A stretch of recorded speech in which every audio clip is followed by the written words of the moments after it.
All right, welcome. We are back again.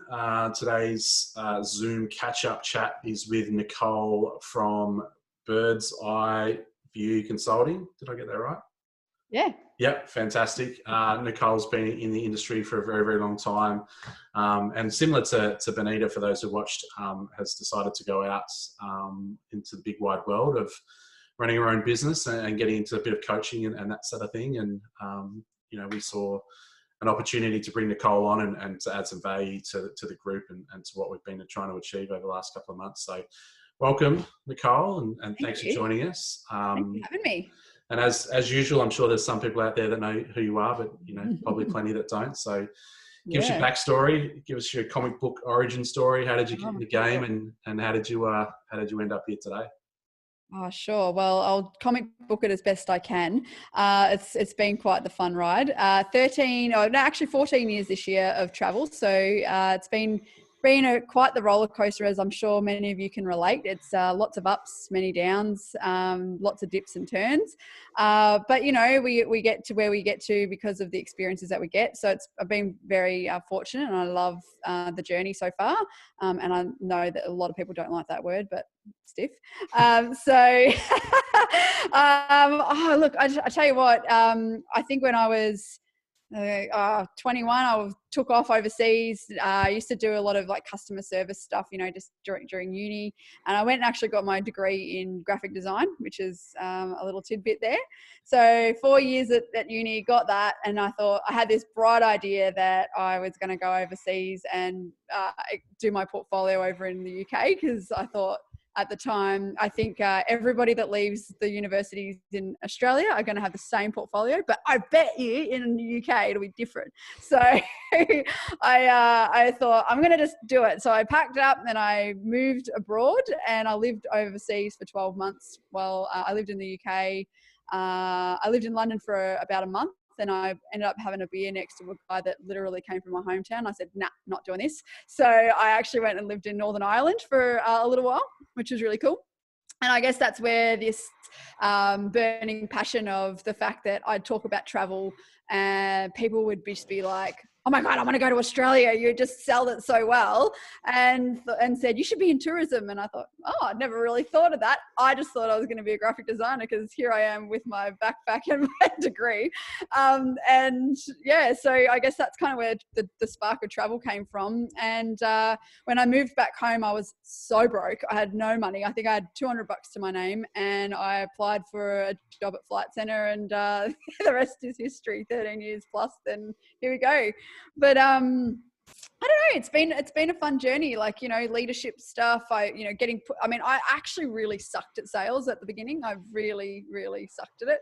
I didn't get the concept of a sales job where you're selling and you're actually supposed to be making money out of it. It took me a good couple of months to really grasp that. I think it's like that 6-month hurdle I think we've all heard of many times, where you just wake up one day and you go, ding, I actually get what I'm supposed to be doing. And then, I got into leadership pretty quick after that. And then it wasn't soon after that I was actually running my own store, turning that around really quickly, and a lot of blood, sweat and tears to understand leadership and how to build a really solid business to be making a profit. That took a lot of effort, mind and body and everything. And then I just had this really big burning desire to move to the United States. I don't know why. Maybe I've lived there in my past life. I don't know. But every time I'd go on a holiday, I'd go to America. And so I did everything in my power. I bloody wrote emails to head honchos in high places. Every time I'd go to LA, I'd book an appointment to the consulate. And I'd go and ask, how can I get a job here? I tried everything. And then, I don't know, I guess persistence paid off, and it was all about who you know, not what you know. And people signed me up, hooked me up, and I got a job with Flight Centre over in the US. And I worked at Worldwide Traveller, which is like the equivalent to an international wholesaler here in Melbourne. Or in Australia. And then I thought, oh my God, I'm going to pack my stuff. I'm going to become a working girl in Vegas. So I packed up and moved to Las Vegas and was there for a year. then yeah, I guess I wanted to go to the heartbeat of the company, and I knew that I was only going to make strides if I moved to where the head office was. So I packed up my little PT Cruiser at the time, and I drove across the United States to go and work in New Jersey, where I lived there for the rest of the time in the States, and became like a sales coach. And that was probably my aha moment. So I know, Josh, you worked at GSA. I did GSA in the States. And that was my aha moment. I was like, oh, okay, this is what I'm meant to be doing. Cast my mind back to the little novice before, where I'd never knew how to sell, to now I was like, God, if I knew what I knew now, imagine, like, so yeah, so it was a really fun journey. And I lived in the States with multiple roles. I did a lot of different branding. I did wholesale, I did corporate, I did retail. I then after GSA stopped operating, I actually went and ran an online business and opened a 24/7 emergency assist business in the States, all from scratch. So I built it as a service and a sales business. And those businesses have turned around really, really quickly. And I started to realize that maybe I actually do have a knack for people. And when you look after your people, they look after your customer. Funny about that. And then they then organically deliver your result. So yeah, I guess I've moved back to Australia. I changed brands again because I'm just a brand whore, and yeah, just applied knowledge everywhere. And I guess that's sort of been the stem of taking the step to go and do something a little bit different on my own, is to just really harness the experience around that real big connection with people and how that makes a massive impact. So now my business is really about specializing in emotional intelligence and how that actually links your behaviors, your thoughts, your feelings, that gives you overall business results. So it's just really about how you're able to regulate your interactions with your team members, and most importantly, your customers, especially I imagine at the moment, customers are quite hard to talk through this process of what's happening out in the world. But this is really where emotional intelligence really is really important, to have that regulation about what you're feeling and why you're feeling it, and it's okay to feel that way, and then how do you then move through it. So that's really been where I've gained some clients in the States that I've really helped build their business from that foundation of people first, and it's really paying off. So yeah, that's where I'm at right now. And so obviously BIRDSEYE View Consulting, what's the operation or the day-to-day look like of that for you at the moment? Yeah. So I guess the whole concept of the name of the business is it's a bird's eye view. You go in, you take a view of the business, see what's working, see what's not working, and then really just connect with people, and then understand. Then once they do the assessments of the emotional intelligence, basically what happens is it gives you a roadmap of the big areas or gaps that you can focus on to help to close those gaps and help people to really leverage their potential that they probably didn't even really knew that they had. So right now it's just about connecting with my customer base and giving them those one-to-one assessments where they can have me as their coach really, and go through, this is your assessment about you. You get a 70-page document about everything about you. It's like when you read your horoscope, you're like, oh my God, that's so me. This is really deep about yourself. And it combines with DISC as well. So, your behaviors plus your emotions, then your motivations as well, which will then spit out a really great way of how you can navigate through what's next for yourself, and etc. So yeah, it's really cool. And how are you able to manage that at the moment? Is there some roadblocks or challenges with the whole COVID-19 situation and the isolation stuff? Is that affecting it? Yeah, definitely. Look, it's no hidden secret that the travel industry is definitely a tricky one at the moment, because there's lots of different focuses going on and what we should be doing, and we're all in survival mode. But ultimately, yes, I work with travel businesses primarily, but it's kind of deeper than the business. It's more personal. So I think people can really look at how they can grow themselves, and take this opportunity as to just stop for a second and think about where you're at and what you need for you. Because at the end of the day, if you don't fix you and you don't ground you, then moving forward is going to still be a blur. And I think this is a kind of I guess you've got to look at it as a silver lining, really. I mean, we've been working our guts out for many, many years and haven't had a break and stopped to think about me. And so I think this is a good opportunity to harness that and leverage off someone who understands and talks your language, but then can really help you navigate yourself. So yeah, it's been good. Just going back to the EQ stuff that you've been doing, what are some of the key areas or key aha moments, as you put it, or light bulbs that you find that people sort of come to the realization of where they're at, or what areas that they could possibly be focusing more on or working on or whatnot, even prior to this? What are some of those areas that you find absolutely. or common? Well, it's kind of interesting the more you sort of research into this, but Harvard University have put out a stat that says 30% of the population know how they can actually name an emotion about how they're feeling or experiencing.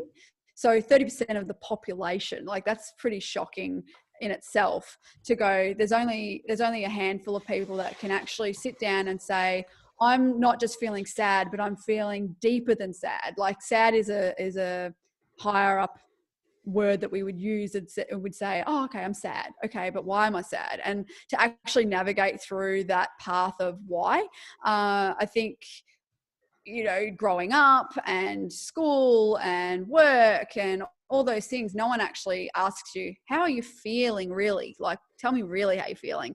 And we don't really have that opportunity to really express our feelings and emotions. So I think that the aha moments are really that when you start to go down that rabbit warren of emotions, and how important it is, emotions can set you up for 80% of the success in your life, and it can be both professionally and personally. And it's really that linking the empathy at the moment. We really need to embrace empathy, and it's not just a word that you throw around loosely. It's really listening to others and what they're saying, and how you can not just say, yeah, I know how you're feeling because I've felt that, or it's not about you, it's about someone else. But it's then about how do you regulate yourself so that you can navigate through. So look at the moment where customers might be quite cross with refunds, or what's going on with their money. I know that's a hot topic at the moment in the travel world, but it's not about, we're all going through anger at the moment. It's part of the grief cycle, anger, then blame, and all those sort of things.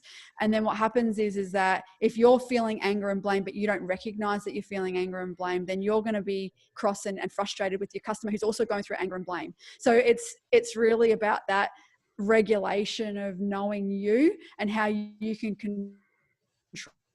control what happens next, and regulate that. And I think that's really the aha moments that I've discovered, especially right now. And what do you think that could do for people if they were to focus on that and probably harness that a little bit more? What, obviously, really important in this time through, challenges and all of this upheaval, it's very probably easier almost to understand that you are emotional, or things are affecting you in certain ways, or certain emotions you haven't felt for a long time, whether it was, fear or frustration or whatnot, because maybe you were going through the motions, as they say, for months or years leading up to this point. Everything had been going pretty well. Society had kind of been going pretty well, let's be honest.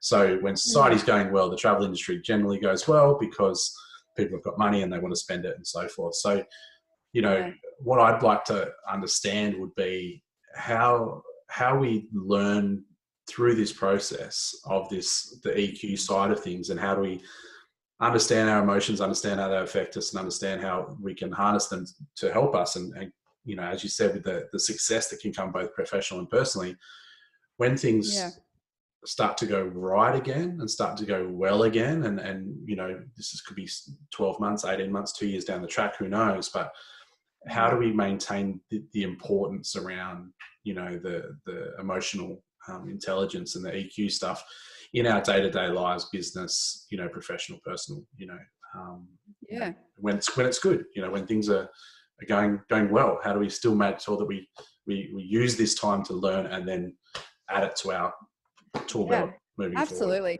And I guess that's the thing, isn't it? Like really everything that we learn, right now is an opportunity to sharpen your own skills. That could be upskilling in learning about New Zealand, because clearly that's going to be the first things to open, going, oh, wow, I never really valued New Zealand travel before now. Now I really have to value it. It's like you have to be adaptable. And I think that that's the thing, is that yes, you can be versatile and adaptable in your work environment, but when are you ever versatile and adaptable in your own self?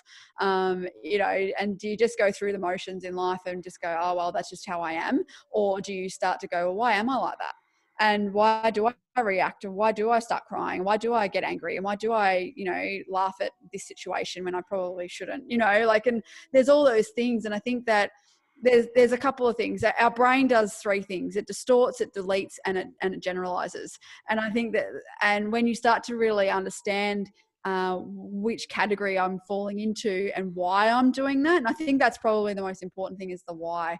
I think we just can brush emotions under the rug because they're really uncomfortable to talk about, because we don't really know. We're not trained in school. We're not trained at any moment really about our emotions. It's just a really uncomfortable thing to talk about. I couldn't imagine asking my parents when I was a kid and saying, oh, I've just been really badly bullied at school, like I'm feeling this. I never told my parents that was what was going on with me. And I struggled through high school and I did all that hard stuff. But imagine if like going through school, how different it would be if we were learnt or taught to how to really navigate through how you're feeling and talk it through, so that you didn't live the rest of your life feeling the way you do. You know what I mean? So yeah. I think that's really the important thing. It's just that opportunity to be able to have someone to help you understand you properly, because I just don't think we've ever really had that opportunity to do that. And it's, you don't want to label it as one more thing to do during this time, because I feel like a lot of people are getting overwhelmed with, you must learn a new craft, you must learn a new language, you must learn some new technology skills and whatnot. Obviously, there's going to be some things that are important that agents should definitely upskill themselves on and increase their knowledge, so to make sure they're prepared for the other side. But, what could some small things that people could do, or is there an entry level or a little gateway drug, into this world, for them to sort of maybe explore a little bit, or, is there some resources? There is a book they should read. Is there something that could get people curious or interested in thinking about, what is my EQ? What does it look like? And, what could that do for me for the other side, I guess? Absolutely. There's a couple of things. So there's three questions I want you to whoever's listening, just think about this. What is the one thing you're choosing right now to focus on? So you've got one or two things. We generally focus on what we have or what's missing. And it's so easy to look at what's missing. And so that takes you through that whole spiralization of, oh, well, I don't have customers. Oh, I don't have an income. Oh, I don't have this. And we always focus on that's not there. But what if we chose to focus on what we do have and how we are grateful for those things? And I think that, again, the silver lining right now is that, we get to appreciate our friends. We get to appreciate our family. We get to appreciate time for the first time in a long time.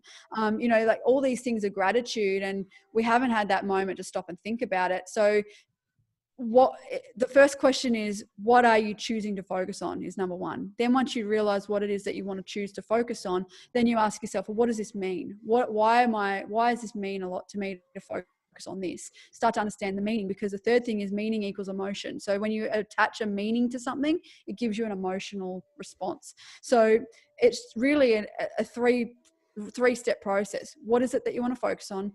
Why? What does this mean to you? And when you understand what it means to you, it can link an emotion, which then is that driver of what you're doing. So it's really that kind of easy. And I guess you know, I love listening to other people in the emotional intelligence space, and I can really highly recommend one podcast that I just listened to recently, and it's with Brené Brown, which I'm sure many people know who she is, and she's fantastic. But she interviews a guy whose name's Mark Brackett, and he leads an emotional intelligence space in the Yale University in the States. And so he's a professor in emotional intelligence, and she interviews him. And I just remember when I was actually out for a walk, funny enough, listening to this podcast. And I was like, as I started walking, I'm like 15 minutes in, and I just went, I need to run home and I need to write this stuff down because it's amazing. Like, it's so good.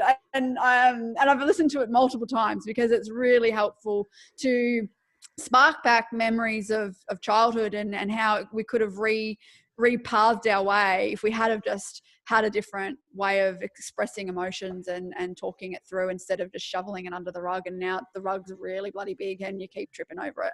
And we don't know why. And that's the thing. And we don't understand why. So it's so much easier to just not talk about it. And I think right now, if you're in a space where you're a bit lost and you're feeling scared and stressed about what's happening next, think about that. Scared, stressed, anxious, they're all emotions. So it's about really tapping into that why that you're feeling that way, and let me help you. Let's navigate through. Let's see how we can work out a couple of step plan. You know, I've just worked with somebody in the travel industry recently who said, I'm just feeling at a bit of a crossroads right now, and I'm just not sure of which direction I want to go in. And can you help me with this assessment? Let's do it. And you know, the assessment is overwhelming. You get all this information back and you're like, whoa, my gosh, like I need to be doing all these different things. But no, just pick one thing that you just want to practice really, really well, because again, we're not attuned to ourselves, you know.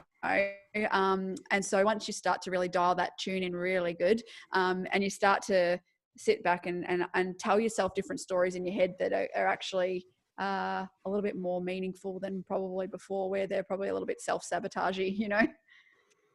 And so yeah. I think that's great, and I think it is, you know, it just, again, and that's an opportunity for people to delve into a space where they may not have had time or felt need to, or, you know, needed to focus on it before. But, you know, if that is something that you want to do, then obviously we'll pop in the links, you know, your website and your contact details. And if anyone wants to reach out and find out a little bit more, then obviously, you know, they're more than welcome to.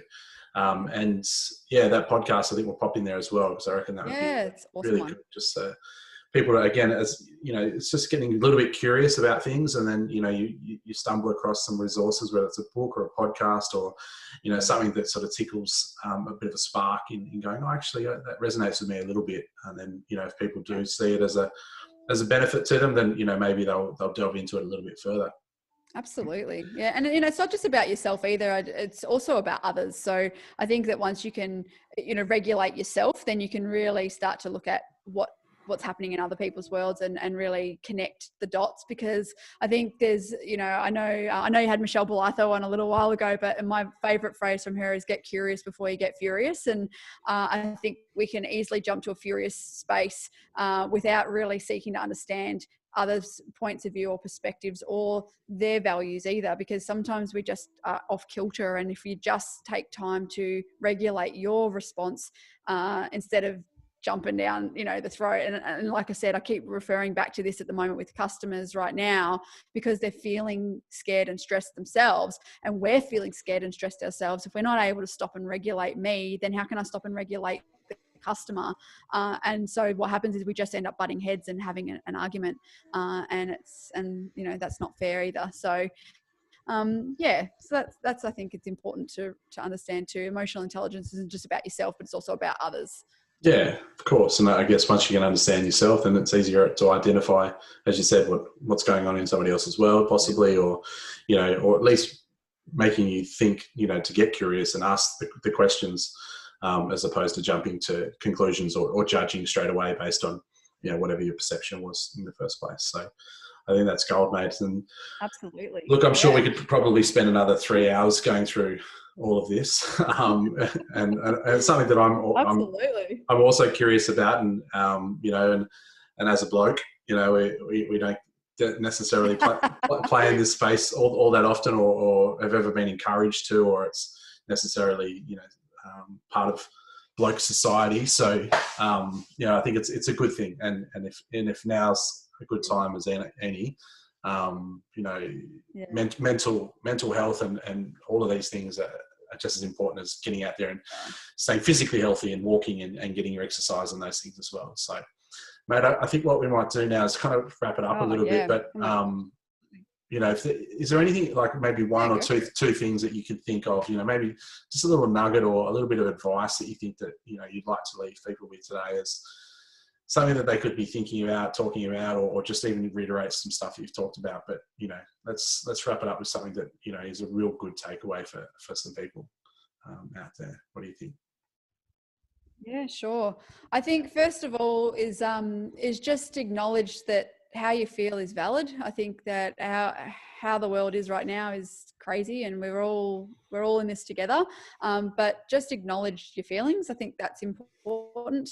And then just set yourself up some little goals. It might even be like, working from home and being isolated. I've been isolated for going on 6 weeks now, maybe 7 weeks now, where I haven't had anybody in my house, really hardly. And I've been actually ordering bloody Amazon. I've got an addiction to Amazon now, so it knocks on the door. I'm like, oh yeah, delivery person, got to have someone to talk to. But I think just set yourself little goals and don't be too ambitious, because what happens is you get a little bit down on yourself if you don't achieve it. So it could be as much as like, I put makeup on today, or I actually made a meal from scratch today because I just thought I'd give it a go, or it's the little things like that really keep you going. And I think don't think about the future too far, because uncertainty is the scariest place to live in, because you start to tell yourself a million stories in your mind about why it's happening or why you think it's happening, but it's not true. It's where you're getting the fact from. It's not a fact. It's a fabricated story that you've created. So I think it's just about just live little moments at a time, just deal with the end of today, deal with the end of the next week.